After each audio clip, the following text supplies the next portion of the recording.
Thank you. Now, apologies to some people in the room because you've heard a few bits of this before, and of course a number of us are right in the midst of this, myself having walked out of Parliament last night at 11:15. So, yes, the legislation is before the Parliament and it's fundamentally going to change the way in which we do things. That's its clear intention. Which way do I point this? Everyone was having trouble with that.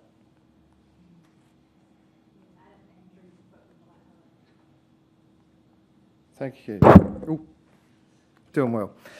So, the bill is the centrepiece in terms of a range of planning initiatives that are being undertaken by government at the moment. We are reviewing the 30-year plan. It is an update. Some of the figures that Melissa showed there obviously are going to change, and a number of you in the room have already seen draft figures about what we're looking at. Certainly in terms of the targets, issues in and around water-sensitive urban design are going to be in the forefront of what we're doing in the 30-year plan as we move forward. Absolutely critical that we tackle the issues of climate change, and that's been put quite well by the previous two speakers. The cost of living, traffic congestion in our city is also an issue that we need to be dealing with. Although if you travel elsewhere, some might say, what traffic congestion? But in context, we do have issues within the City of Adelaide. And more importantly, why are we doing all that? And the reason that we're looking to do that is obviously to create the opportunities for younger generations, to create the opportunities for jobs, and to create the communities which we all aspire to live in. Quick facts. So in terms of numbers, Greater Adelaide, about 1.5 million people by 2035. You would have seen our Planning Minister talk on a number of occasions about the costs of greenfield development as opposed to the cost of regeneration and infill development. We do have an ageing population. It's a tsunami of people with hair colour like mine. We do have smaller households. We have a lot of lone person households. We are the lowest density capital in the mainland, and importantly, also we're looking to have areas where we have good public transport, and for those things to work, you actually need people, and people who are looking to use that public transport to get from one community to another community, because after all, Greater Adelaide is a series of smaller communities within the context of Greater Adelaide. In terms of current development plan policy, just remember that we've been on this journey for well over 20 years. So realistically, some things in contextual terms haven't changed since the 1962 plan. We've got a plan which is very, very detailed. If you look at it in a state context, there's actually 72 of them. You add then the 10 planning strategies which are there, that gets you the 82. So an awful lot of plans. We've got a lot of proposals that are all on merit. Over 90% are on merit. In other words, they require judgments. They're not tick box.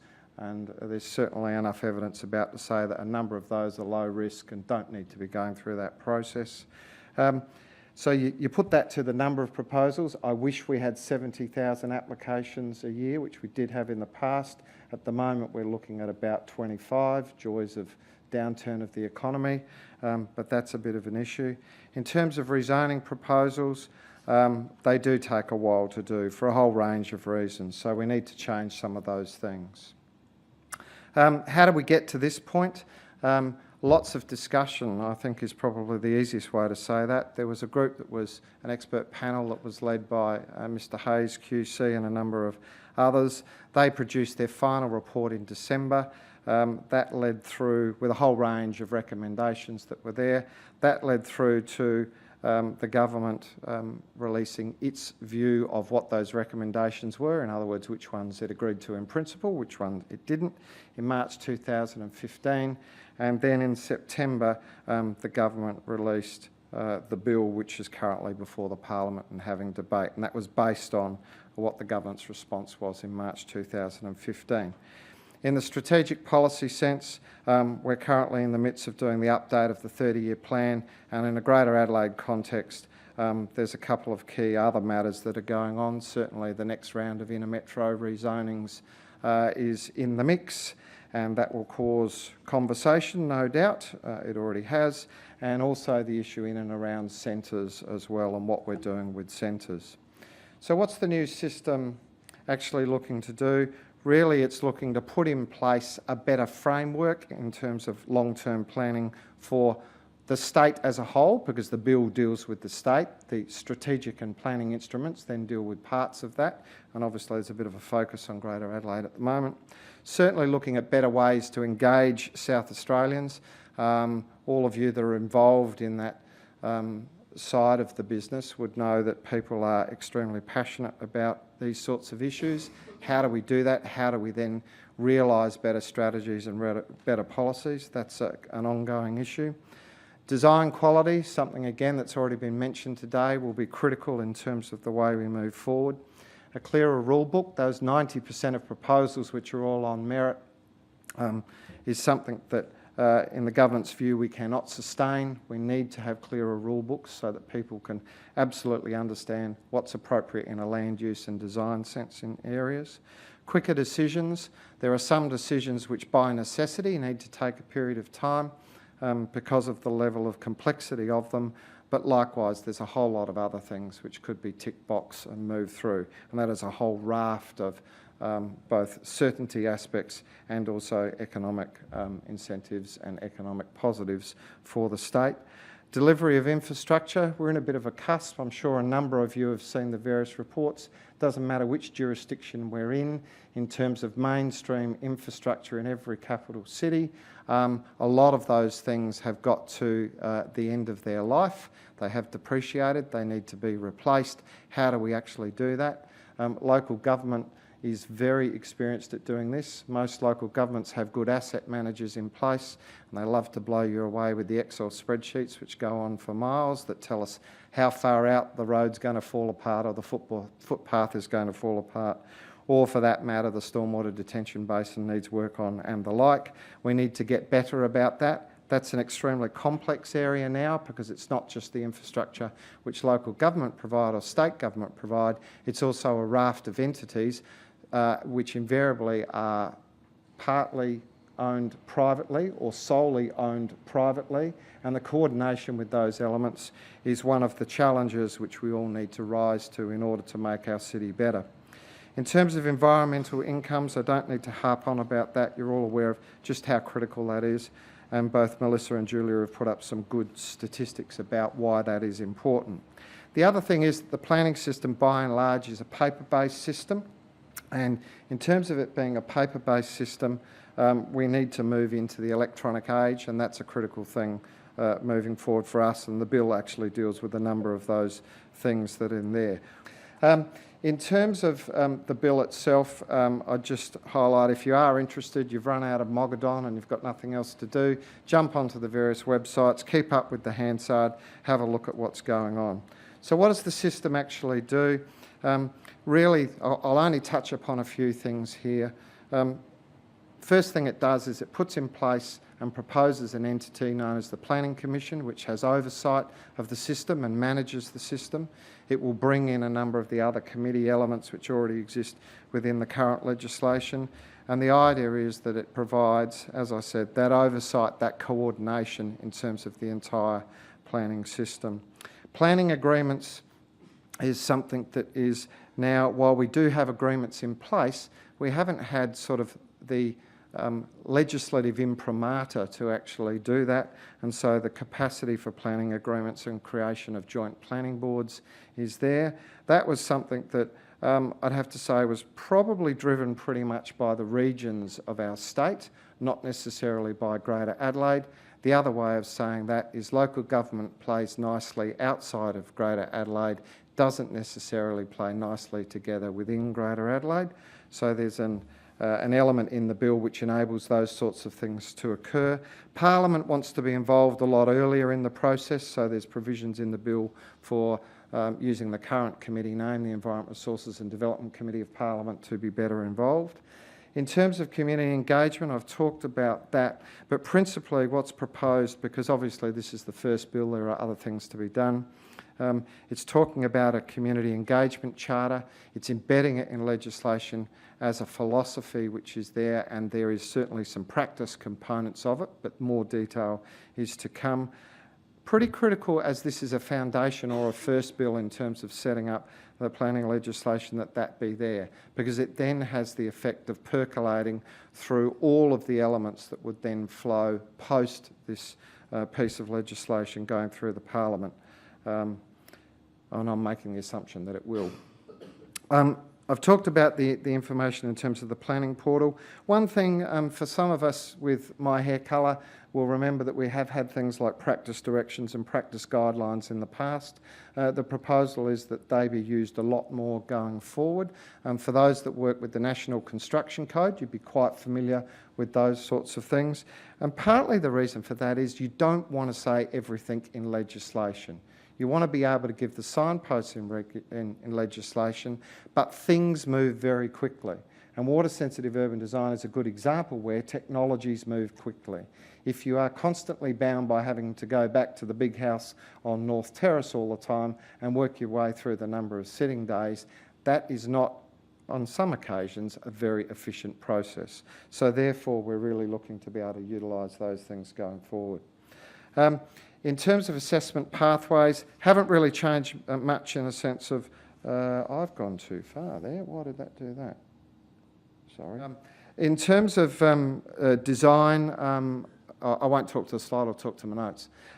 In terms of commitment to design, certainly talking about better quality, design quality issues that are in there, but that does not mean that everything needs to go through a design review panel process. That is not the intention. What it is about getting the philosophy, getting the strategy, getting the policies right up front so that then people can actually use them. In terms of design input, yes, it is talking about the fact of having design professionals involved and accredited professionals. So in a decision-making element at the assessment level, as was the case in 2004, this bill proposes the same thing and suggesting that elected members not be part and parcel of that, but they be in the strategy and policy space. As you can imagine, an area for some debate. In terms of statewide policies, which are being talked about in the bill, they will include natural resource management policies. Well, critical that those are there, and we've already seen those elements in a number of the documents with the previous two speakers. The bill doesn't propose anything different from that. In terms of the state code, the planning and design code, which is really where the rubber hits the road, that'll include policies to protect areas with biodiversity and conservation value, prescribed water resources and catchment areas, promote WSUD, promote the use of alternative water supplies for new development. The idea is that it also promote energy and water efficiency, promote green infrastructure, offset or mitigate biodiversity loss where development impact is unavoidable, protect locations of stormwater harvesting schemes, and minimising risk to people and property from exposure to hazards. And that is quite a substantive issue when you're regenerating an existing urban area, because a lot of the time we just don't know what's in the space. Now, a number of those things are already in what is known as the South Australian Planning Policy Library at the moment, but in short, what the bill is proposing to do, and then the Planning and Design Code, which is referred to in the bill, is to pick those elements up. I talked about the assessment pathways, effectively the same. I won't go through those. It's a level of detail that's not relevant here. I've also talked about the e-planning system. I can't stress enough that we need to be doing that. I remember a current boss, who was not a boss at the time, referring to a particular development plan and took a photo of how large the plan actually was, and he'd used the paper-weighted index approach. And unfortunately, the problem is that we actually prepare our development plans at the moment as if they were an electronic document, but we use them in a paper-based format. So mapping alone is effectively GIS layers. Take that issue out. And you, of course, repeat the general provisions in each one of the 26 development plans which are in the Greater Adelaide area, but they're all the same. The guts is actually where we're actually talking about individual zones. Then likewise, we're not able to monitor our system as well as what we should. We can do that with a range of other things like Development Assessment Commission applications, land divisions that come through a central portal, but those that come through the local government system rely still on a manual-based reporting system where they report back to the state. Enforcement tools is an issue because invariably in terms of this policy, some people don't like to do the right thing. The bill actually talks about some of those things and improves some of those issues that are there.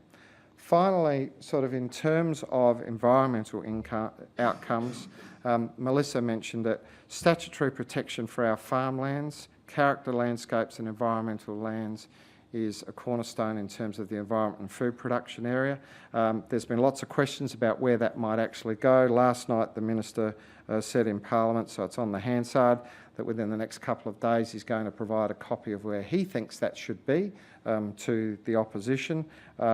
And I'm reasonably certain those that are in a number of the councils that have been to 30-year plan presentations, if they've had a really good look at that, they've probably worked out where the boundary is as well. Effectively, the idea is we've got water one side, we've got Hills Face Zone and primary protection on the other side, we've got McLaren Vale to the south, we've got Barossa to the north, we've already got existing zoned primary production areas that are there. You're all pretty intelligent people. I'm pretty sure you can work out where the boundary will actually be. In terms of sustainability principles, there's a number of those that are in the bill at the moment. I think around clause 40, 45 or thereabouts that are sitting in that area. And in terms of existing protection requirements, so the Port River Dolphin Sanctuary, River Murray Marine Parks, Arkaroola protection area, McLaren Vale and Barossa, they would all stay as is. So, benefits of reform. Effectively, we're talking about quicker decisions, cutting red tape, but better on-grounding outcomes. I mean, that's really where the rubber hits the road. Yes, it's got to help in unlocking investment and creating jobs. It's certainly talking about no more sprawl, and that's obviously a debate. The Macro Plan Demassey report that we had done, which is sitting up on DPTI's website, does say that if the new system is in place, there is the potential to have over $2.3 billion in savings over the 20 years. I turn that around and say that's $2.3 billion additional, which we could redirect into other matters and realise better outcomes for our community. Just so you know about timing, so, too slow. Oh, that's what it does. It's got a time lag. I'm slow. I just worked it out. So, basic building blocks are now. It's the current piece of legislation. We're up to clause 55. There's 230 odd clauses. We've still got 6 days sitting before the end of the year. So, I'm going to take a punt because I know this is on the record and say I reckon it will be out of the lower house this year. It'll then have debate between the houses and then it will have to go to the LegCo next year, unless the Minister can pull a miracle in terms of doing all that between those times. There'll need to be a second bill. That'll be the implementation bill. That'll be towards the end of next year. And we've been saying consistently, because of the detail that's in this particular space, it's really going to take 3 to 5 years to go forward, because in sort of logistics terms, Commission needs to be in place. The e-portal and planning and design code need to happen at about the same time, and then all the other things can sort of go. But they're really the 3 things that are there.